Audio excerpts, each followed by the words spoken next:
Bien, vamos a hablar de tal vez otra pandemia paralela, ¿no?, que ha generado gran preocupación. Estamos hablando del aumento de la violencia escolar. Esto en medio del retorno a las aulas después de 2 años de encierro, de una situación bien complicada. Ha aumentado, por ejemplo, en un 65% las denuncias por discriminación durante este año. Queremos analizar esta situación. Nos acompaña para eso Fabián Barrera. Él es académico de la Escuela de Psicología de la Universidad de los Andes. Muchísimas gracias, Fabián, por estar con nosotros y bienvenido. Hola Carla, encantado, gracias por la invitación. A ver, yo decía la otra pandemia porque son los efectos como indeseados de lo que ha sido también el aspecto estrictamente sanitario. Voy a complementar, ahí decíamos un 65% de aumento en la discriminación, pero también según la superintendencia, un 30% de las denuncias que se recibieron durante el primer semestre en materia de convivencia escolar tienen que ver con la violencia y el maltrato físico y psicológico entre los propios alumnos. Una lamentablemente situación que vimos que se repetía varias veces y que incluso ha quedado registrado en videos donde se ven estos conflictos. ¿Qué está pasando a juicio tuyo, Fabián? ¿Por qué estamos con estos niveles de violencia entre nuestros escolares? Sí, efectivamente, Carla, desde el mundo académico hemos estado siguiendo con mucha atención el aumento de estos indicadores que entrega la Superintendencia de Educación. Bueno, lo primero es importante señalar de que este fenómeno no es un fenómeno nuevo.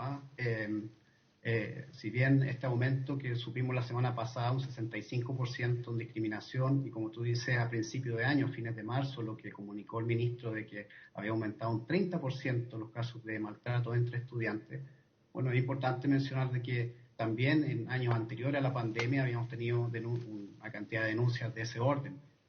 La comparación del 65% de hecho se hace respecto antes de la pandemia en 2019, pero tuvimos un pic el año 2018. Ese año terminamos con alrededor de unas 6.000 denuncias por maltrato en los colegios. Y de todo punto de vista eso es una situación inaceptable y bastante preocupante antes de la pandemia y ahora que eventualmente está aumentando también esa cifra. Ahora, puede ser que en este mundo súper hiperconectado hoy día conocemos mucho más los casos, o efectivamente hay una agudización o hay una forma de violencia que es más visible. ¿Cómo comprender el fenómeno completo, digamos, más allá de simplemente decir que aumentó? A lo mejor antes también se daban muchas situaciones violentas que no veíamos tanto. ¿Estamos ante una agudización efectivamente a tu juicio? Sí, no podemos perder de vista de que ha habido un aumento. Respecto al 2018, la discriminación, podríamos decir, aumentó en un 25%, y en ese margen también tenemos que buscar explicaciones que podríamos explicarla a partir de la situación de pandemia. Claro, evidentemente la convivencia escolar se vio seriamente afectada durante estos últimos 2 años. Las comunidades escolares tuvieron 71 semanas sin poder tener interacciones, procesos de enseñanza-aprendizaje con las rutinas escolares que todos conocíamos. Y la hipótesis que manejamos un poco en la investigación están siempre vinculadas al bienestar socioemocional. O sea, desde el punto de vista del bienestar, lo principal es que entendemos de que durante todo ese tiempo, sobre todo tengo yo muy fresco la memoria, recuerdo los primeros meses de la pandemia, nos vimos muy desafiados, improvisando muchas veces cómo hacer para poder llevar a cabo procesos de enseñanza-aprendizaje. Eventualmente eso resultó muy desafiante, con mucha exigencia para los docentes y para los estudiantes, y al cabo de estos 2 años, año y medio, son esas experiencias las que se han ido acumulando y eventualmente hoy día mostrando un efecto en la salud mental. Claro, Lo segundo es lo... Sí, ¿Perdón, te escucho. Carlos? No, termina y Sí, acoto. sí. Es solamente para complementar que la parte socioemocional es muy importante. Más allá del bienestar subjetivo, también entendemos de que en estos 2 años disminuyeron las oportunidades para que los estudiantes pudieran aprender uno de los pilares fundamentales de su trayectoria escolar, que es aprender a convivir. Por ejemplo, las competencias de conciencia social, sobre la cual descansa la empatía, poder ponerse en el lugar del otro, o también muchas de las habilidades relacionales, la capacidad para comunicarse cara a cara, por ejemplo, atendiendo al lenguaje verbal y no verbal, o lo que es fundamental para la convivencia, que es poder resolver conflictos de forma pacífica, por ejemplo. Entendemos de que hubo una debilidad, digamos, en poder entregar esas oportunidades de forma equitativa a todos los estudiantes, y hoy en día, volviendo al reencuentro presencial, podemos estar observando algunas de esas consecuencias a través de este aumento de los indicadores en ese margen. ¿Dónde y cómo se puede atacar este problema y tratar de buscarle una solución? Porque aquí lo que vemos es la manifestación de la violencia en el colegio, donde los profesores muchas veces tienen que tratar de reaccionar. Tenemos una autoridad de educación que nos habla de la cantidad de denuncias con las que se tienen que enfrentar durante el año, pero tiendo a pensar que ese es como lo que finalmente termina siendo el producto de algo que viene de antes, ¿no? ¿Qué pasa con el rol de las familias? ¿Qué está pasando dentro de las casas? ¿De qué manera podemos entender esto aislado de lo que pasa con el mundo adulto? Tengo la impresión de que está directamente relacionado y no sé necesariamente si los colegios tienen la posibilidad, la preparación, si los profesores hoy día tienen el tiempo, además, cuando hay una recuperación tan importante en contenidos, de también hacer este trabajo de acompañamiento para evitar la violencia en el aula o en el patio del colegio. Bueno, Carla, muchas de tus preguntas revelan la complejidad de este problema. O sea, la sola idea de la convivencia escolar, que es este conjunto de interacciones que cotidianamente y a lo largo del tiempo se van cultivando en la comunidad educativa, es compleja porque hay diferencias, digamos, en términos de frecuencia de las interacciones, de magnitud, de roles, por ejemplo, que van dando cuenta de que dependiendo de la posición de cada uno de los miembros de la comunidad educativa vamos a valorar de distinto modo esta convivencia. Yo creo que hay que tener conciencia de que se están tomando acciones a nivel nacional a través de la política, por ejemplo, de reactivación integral educativa del Ministerio de Educación, que es importante poder seguir apoyando, ¿sí? Hay muchas de esas medidas están orientadas a poder resolver en un eje fundamental de esta política todos estos problemas de convivencia escolar.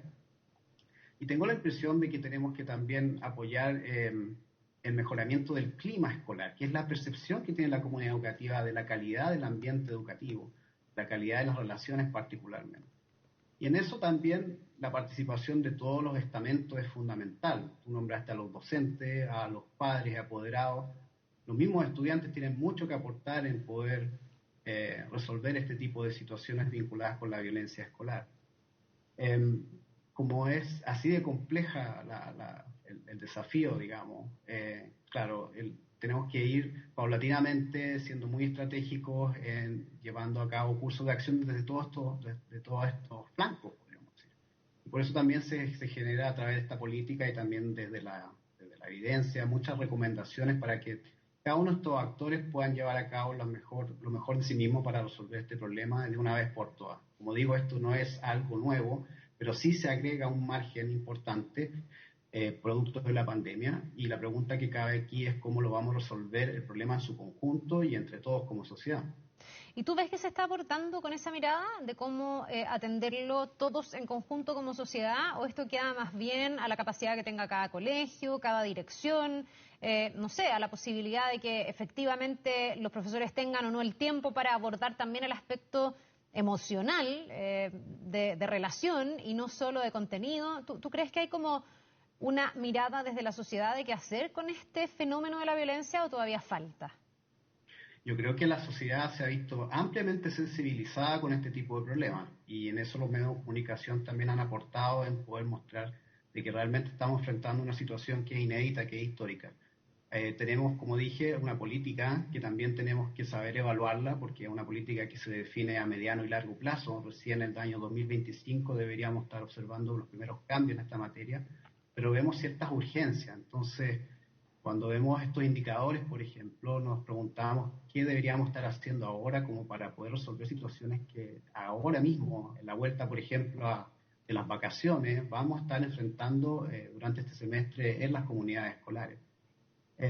Yo lo que veo, claro, es que hay mucha responsabilidad de los adultos, que somos los responsables de conducir los procesos de enseñanza-aprendizaje, y ahí particularmente el rol de los docentes, de los equipos directivos, es fundamental.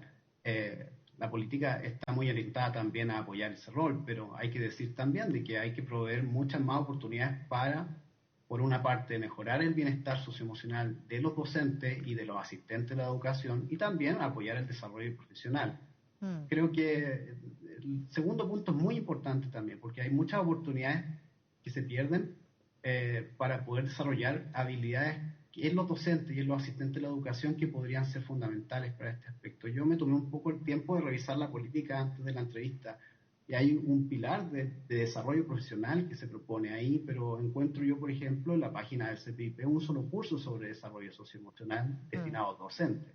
Entonces, creo que hay también un desafío en el sentido de apoyar más desde ese punto de vista, desarrollar capacidades para enfrentar este problema actual en los docentes. Ya, se Y queda bueno, corto.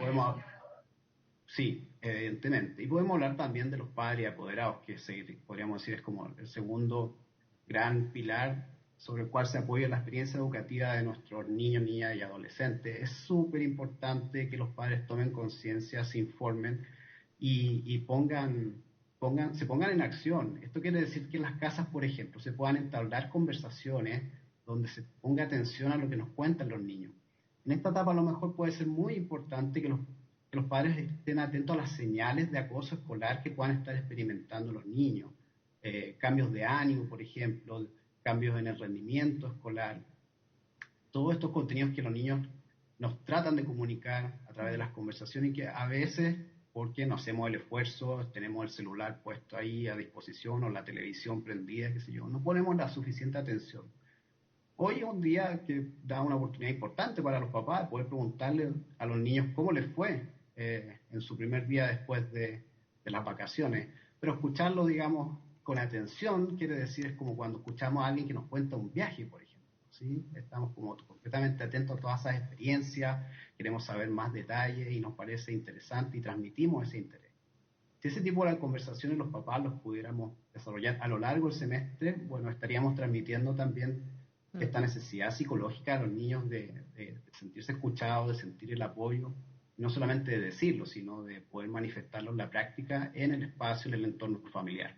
Esto también es algo que se puede hacer y es muy importante desarrollarlo desde los padres.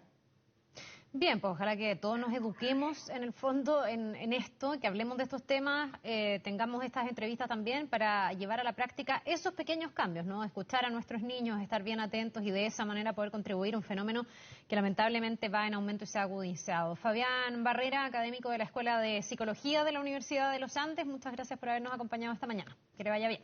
Gracias, Carla. Buen día. Nos vemos.